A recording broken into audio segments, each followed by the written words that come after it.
بسم اللہ الرحمن الرحیم۔ السلام علیکم۔ سلطان نور الدین زنگی کے حکم پر جب مدینہ منورہ میں طویل و عریض میدان مقامی باشندوں سے بھر گیا تو انتہائی پرتکلف اور لذیذ کھانوں سے مہمانوں کی توازو کی گئی۔ اس دوران سلطان نور الدین محمود زنگی اپنے امراء، گورنر اور دوسرے افسران مدینہ کے ساتھ دروازے پر کھڑے ہو گئے۔ جو شخص کھانے سے فارغ ہو جاتا اسی دروازے سے باہر جاتا۔ سلطان عادل اس شخص کو بہت غور سے دیکھتے، پھر جانے کی اجازت دے دیتے۔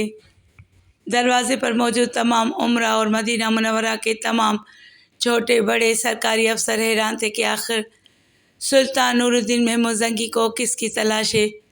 پھر جب دعوت کا آخری مہمان بھی کھانا کھا کر چلا گیا تو سلطان عادل نے بڑی مایوسی سے اپنے سر کو جنبش دی۔ ان میں سے تو کوئی بھی نہیں۔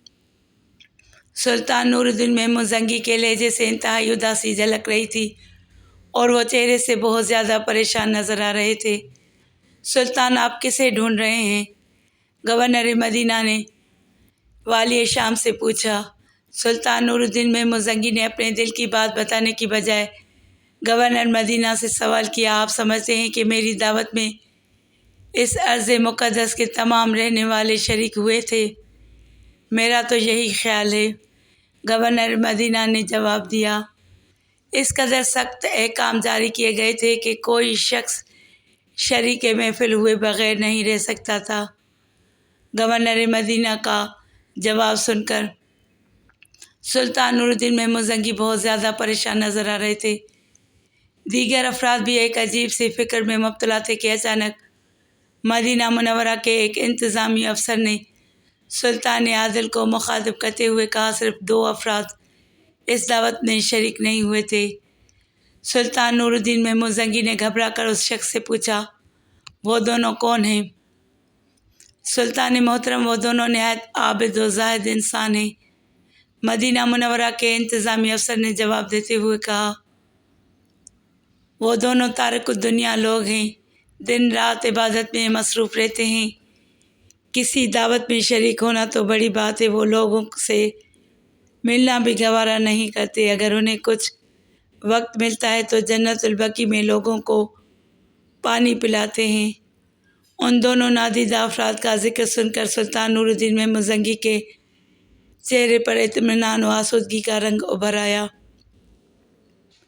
پھر سلطان عادل نے گورنر مدینہ سے کہا کہ ان دونوں کو سر دربار پیش کر دیا جائے۔ جب وہ دونوں عابد و زاہد انسان سر دربار لائے گئے تو سلطان نور الدین محمود زنگی نے ایک نظر میں انہیں پہچان لیا۔ یہ وہی دونوں تھے جن کے چہرے سلطان عادل کو 3 بار خواب میں دکھائے گئے تھے۔ سرکار دو عالم صلی اللہ علیہ وآلہ وسلم نے انہی کے بارے میں فرمایا تھا کہ یہ لوگ مجھے ستا رہے ہیں۔ ان دونوں کو دیکھ کر سلطان نور الدین محمود زنگی جوش اضطراب میں اپنی نشست پر کھڑے ہو گئے۔ بڑی مشکل سے سلطان عادل نے اپنے جذبات پر قابو پایا اور ان نورانی چہرہ رکھنے والوں کو مخاطب کرتے ہوئے کہا، تم لوگ کون ہو اور مدینہ منورہ میں کیا کرتے ہو؟ وہ دونوں سلطان نور الدین محمود زنگی سے ناآشنا تھے، اس لیے بے نیازی کے لہجے میں کہنے لگے، ہم قربت رسول صلی اللہ علیہ وآلہ وسلم چاہتے ہیں، اس کے سوا ہمیں دنیا کے کسی شے سے غرض نہیں۔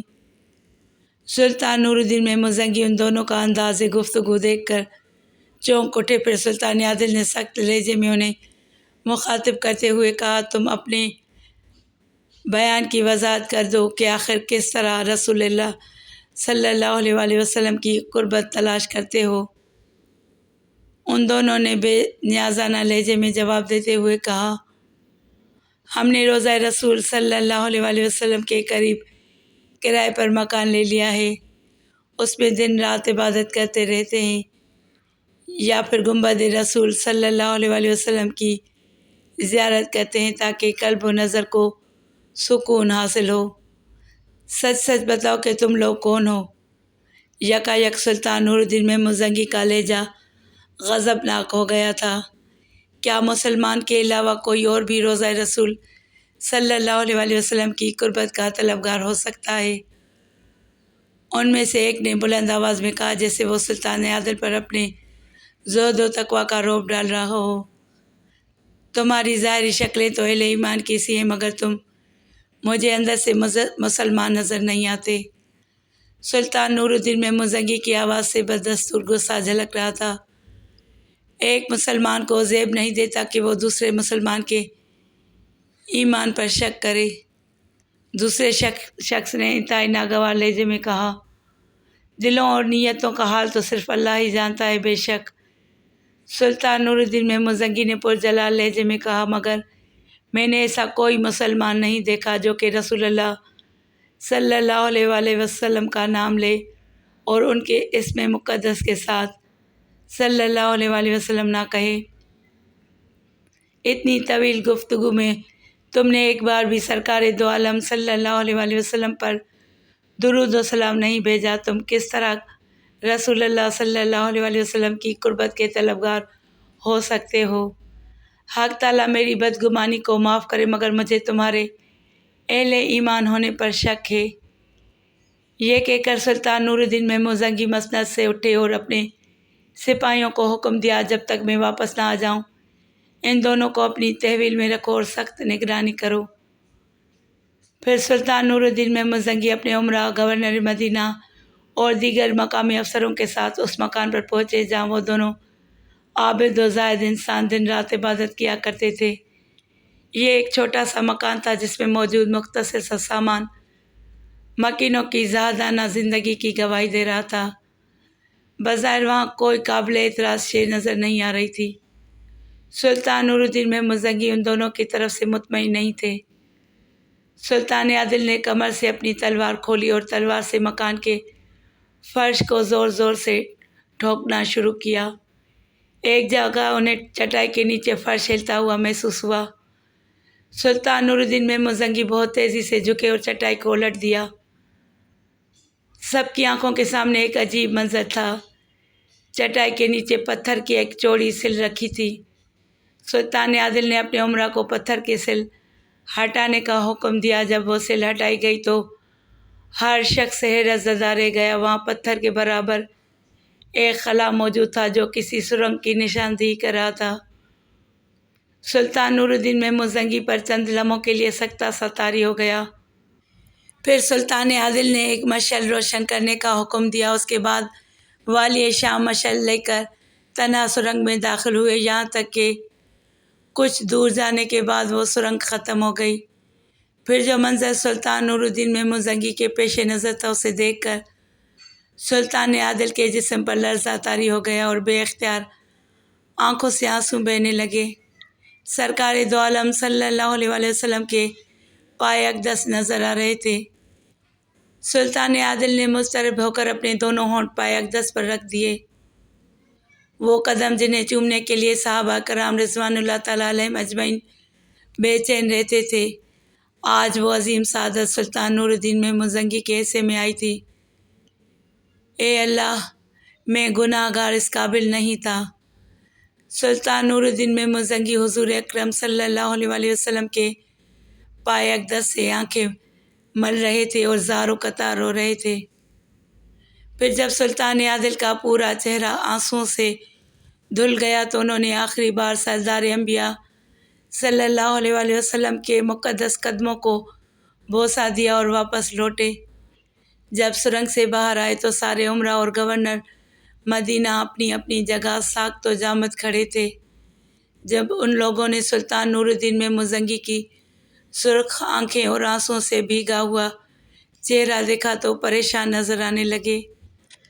گورنر مدینہ کے استفسار پر سلطان عادل نے بس اتنا ہی بتایا کہ وہ دونوں شیطان سرنگ کھود کر میرے آقا صلی اللہ علیہ وآلہ وسلم کے مقدس قدموں تک پہنچ گئے تھے۔ یہ سن کر تمام لوگوں کا خون کھول اٹھا، مگر سلطان نور الدین محمود نے انہیں ضبط و تحمل کی تلقین کی اور دوبارہ مجرموں کو اپنے روبرو طلب کر لیا۔ اب ان کے لیے کوئی راہ فرار نہیں تھی، مجبوراً انہیں اعتراف کرنا پڑا۔ اے سلطان، ہم یہودی ہیں اور اپنی قوم کی طرف سے تمہارے رسول صلی اللہ علیہ وآلہ وسلم کا جسم اطہر چرانے پر مامور ہوئے ہیں۔ ہمارے نزدیک اس سے بڑھ کر کار ثواب کوئی اور نہیں ہے، لیکن افسوس تم نے ہمیں اس وقت گرفتار کر لیا جب ہمارا بہت تھوڑا کام باقی رہ گیا تھا۔ اگر ہمیں 2-3 دن کی مہلت اور مل جاتی تو ہم اپنے مقصد میں کامیاب ہو چکے تھے۔ ان دونوں کی ناپاک گفتگو سن کر سلطان نور الدین محمود زنگی شدت غضب سے بے قابو ہو گئے اور چیختے ہوئے ان سفید شیطانوں کو مخاطب کر کے کہنے لگے، تم اپنے ناپاک مقصد میں کس طرح کامیاب ہو سکتے تھے جبکہ تمہاری نقل و حرکت کی نگرانی وہ آنکھ کر رہی تھی جسے کبھی اونگ بھی نہیں آتی۔ یہ کہہ کر سلطان عادل مسند سے اترے، اپنی شمشیر بے نیام کی اور دونوں کے سر قلم کر دیے۔ پھر جب ان شیطانوں کی لاشیں ٹھنڈی ہو گئیں تو سلطان نور الدین محمود زنگی نے دوسرا حکم جاری کیا، ان دونوں کے سر نیزوں پر بلند کر کے ارض مقدس کے گلی کوچوں میں پھراؤ اور تشہیر کرو کہ اہل مدینہ لوگوں کے چہروں اور لباسوں سے دھوکہ نہ کھائیں۔ جب دیار رسول صلی اللہ علیہ وسلم کے رہنے والے ان مردودوں پر لعنت بھیج چکے تو سلطان نور الدین محمود زنگی نے آگ جلانے کا حکم دیا۔ یہ آگ ایک وسیع میدان میں جلائی گئی جہاں ہزاروں اہل ایمان یہ عبرتناک منظر دیکھنے کے لیے جمع ہوئے تھے۔ پھر جب آگ کے شعلے بلند ہونے لگے تو سلطان نور الدین محمود زنگی نے ان دونوں عیسائیوں کی لاشیں اپنے ہاتھوں سے اٹھا کر آگ میں ڈال دیں۔ پھر جب وہ راکھ ہو گئے تو سلطان عادل نے انہیں مخاطب کرتے ہوئے کہا، یہ آگ تو بجھ گئی مگر وہ آگ کبھی سرد نہیں ہوگی جس کا مزہ تم قیامت میں چکھو گے۔ اس کے بعد سلطان نور الدین محمود زنگی نے پورے مدینہ منورہ کا طواف کیا۔ سلطان عادل ارض مقدس کی ہر گلی کوچے سے گزرے، آنکھیں اشک برسا رہی تھیں اور زبان سے بس ایک ہی کلمہ جاری تھا، میرے آقا، میں اپنی قسمت پر نازاں ہوں کہ آپ نے اس خدمت کے لیے غلام کو منتخب فرمایا۔ طواف مدینہ کے بعد سلطان نور الدین محمود زنگی نے ارض مقدس کے باشندوں میں عطیات تقسیم کیے۔ پھر سلطان عادل نے اپنی نگرانی میں روضہ اطہر کے چاروں طرف اتنی گہری خندق کھدوائی کہ پانی نکل آیا۔ پھر اس خندق کو سیسے سے بھر دیا گیا۔ یہ سیسے کی دیوار آج بھی حضور اکرم صلی اللہ علیہ وسلم کے روضہ اقدس کے گرد موجود ہے اور انشاءاللہ قیامت تک موجود رہے گی۔ آج بھی اہل مدینہ سلطان نور الدین محمود زنگی کا نام نہایت محبت و احترام سے لیتے ہیں اور ان کا شمار ایسے برگزیدہ انسانوں میں کرتے ہیں جن پر خود سرور کونین صلی اللہ علیہ وسلم نے اپنے اعتماد کا اظہار کیا اور عاشق رسول صلی اللہ علیہ وسلم ہونے کی تصدیق فرمائی۔ صلاح الدین ایوبی نے یہ واقعہ بہت قریب سے دیکھا تھا، اس لیے اس کے دل و دماغ پر گہرے اثرات مرتب ہوئے۔ قیام مدینہ کے دوران ایک دن سلطان نور الدین محمود زنگی نے بھی اسے مخاطب کرتے ہوئے کہا تھا، یوسف، تم اور اسد الدین شیر کو میرے دست و بازو بھی ہو اور رازدار بھی۔ مجھے حق تعالیٰ نے 2 بار خوفناک بیماری سے اس لیے نکالا تھا کہ میں یہ مقدس فریضہ انجام دے سکوں، مگر انسان اول و آخر فانی ہے، کسی دن بھی سانسوں کا شمار ختم ہو سکتا ہے، اس لیے میری یہ نصیحت ہمیشہ یاد رکھنا کہ ملت اسلامیہ اس وقت تک سکون نہیں پا سکتی جب تک یہود و نصارہ اس زمین پر موجود ہیں۔ ہم فتنہ و فساد پھیلانا نہیں چاہتے مگر اپنی سرحدوں کی حفاظت کے لیے ہمیں مسلسل جاگنا ہوگا تاکہ اہل ایمان سکون کی نیند سو سکیں۔ اس کے بعد وقت نے نئی کروٹیں لیں۔ شاہ یروشلم بلڈون ثالث دمشق پر قبضہ کرنے کی حسرت دل میں لیے ہوئے دنیا سے رخصت ہو گیا۔ اس کی موت پر یروشلم کے عیسائیوں میں کوہرام برپا ہو گیا۔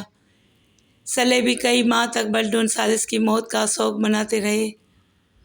اس موقع پر بعض امراء نے سلطان نور الدین زنگی کو مشورہ دیتے ہوئے کہا، ہمیں اس موقع سے فائدہ اٹھاتے ہوئے آگے بڑھ کر یروشلم پر حملہ کر دینا چاہیے۔ سلطان نور الدین محمود زنگی کی اعلیٰ ظرفی نے یہ گوارا نہیں کیا کہ وہ عیسائیوں کی ماتمی حالت سے سیاسی فائدہ اٹھائیں۔ ہمیں یہ زیب نہیں دیتا کہ غمزدہ دشمن پر یلغار کریں۔ اہل یروشلم کو اس صدمے سے نجات حاصل کرنے دو۔ پھر کھلے میدان میں مارکہ آرائی ہوگی اور بیت المقدس میں نماز ادا کرنے کی دیرینہ آرزو پوری ہو جائے گی۔ بعض مورخین کے نزدیک یہ سلطان نور الدین محمود زنگی کی سیاسی غلطی تھی۔ اگر وہ بلدن ثالث کے مرتے ہی بھرپور حملہ کر دیتے تو آسانی کے ساتھ یروشلم پر قابض ہو سکتے تھے۔ ممکن ہے کہ یہ قیاس آرائیاں درست ثابت ہوتی، مگر سلطان نور الدین محمود زنگی نے اپنے عمل سے ثابت کر دیا کہ اہل ایمان اپنے دشمن کی بھی مجبوری سے فائدہ نہیں اٹھاتے۔ اس کے برعکس یہود و نصارہ کا ہمیشہ سے یہی طریقہ رہا ہے کہ وہ انسانی مجبوریوں کی تجارت کرتے ہیں اور اسی کا سود کھاتے ہیں۔ مسلمان اور یہود و نصارہ میں یہی بنیادی فرق ہے۔ بلدن ثالث کے انتقال کے بعد یروشلم کے عیسائیوں نے اموری کو اپنا بادشاہ منتخب کر لیا۔ اموری بلدن ثالث سے بھی زیادہ شاطر اور کینہ پرور انسان تھا۔